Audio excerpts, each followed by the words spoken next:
আসসালামু আলাইকুম। আপনি কি একজন শিং মাছ চাষে আগ্রহী? তাহলে ভিডিওটা আপনার জন্য। আজকে দেশি জাতীয় শিং মাছের পোনা যা কেজিতে 2000 থেকে 2500 লাইনের মাছের পোনাগুলো নিয়ে আলোচনা করব। তো দেশি জাতীয় শিং মাছ চাষ পদ্ধতি অথবা সকল ধরনের তথ্য পরামর্শ আপনাদের সামনে তুলে ধরব। তো আশা করি সম্পূর্ণ ভিডিও দেখার অনুরোধ রইল।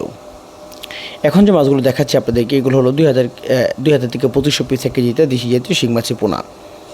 এগুলো হলো বেডিং করা অর্থাৎ কাড়াই করা, যেগুলো ফিমেল জাতের শিং মাছের পোনা। এগুলো হলো এই জাতের শিং মাছ, অর্থাৎ তাদের মা বুট কোয়ালিটি ভালো, অর্থাৎ যেখান থেকে ডিম উৎপাদন করা হয়েছে।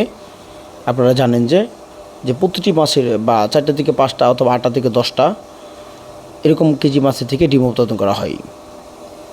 মূলত আমাদের ঠিকানা ময়মনসিংহ ত্রিশাল, যে আমাদের এখানে বুট কোয়ালিটি বাছাই করে মাছের রেণু থেকে ডিম থেকে রেণু উৎপাদন করা হয়। আর যে কোনো মাছই হোক না কেন, সেটা শিং মাছ অথবা মাগুর মাছ অথবা পাবদা মাছ অথবা গুলশা ট্যাংরা বা বাংলা কাপ জাতীয় সকল ধরনের মাছের রেণুপোনা আমাদের এখানে গুণগত মানের যে বুট কোয়ালিটি রয়েছে ওই মাছের থেকে রেণুপোনা উৎপাদন করা হয়।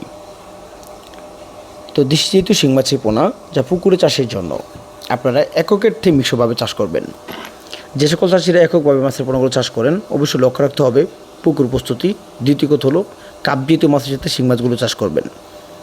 দেশি শিং মাছের পোনা কাপ জাতীয় মাছের সাথে প্রতি শতাংশে 150 থেকে 200, অথবা এককভাবে যদি চাষ করেন তাহলে প্রতি শতাংশে 500 থেকে 700 পিস করে মাছের পোনাগুলো কালচার করতে পারেন। কিন্তু লক্ষ্য রাখতে হবে দেশি জাতীয় শিং মাছের গাও রোগ হইতে পারে, এই জন্য আপনারা দেশি জাতীয় শিং মাছের সাথে বাংলা কাপ জাতীয় মাছের পোনা কিছুটা হলেও চাষ করবেন।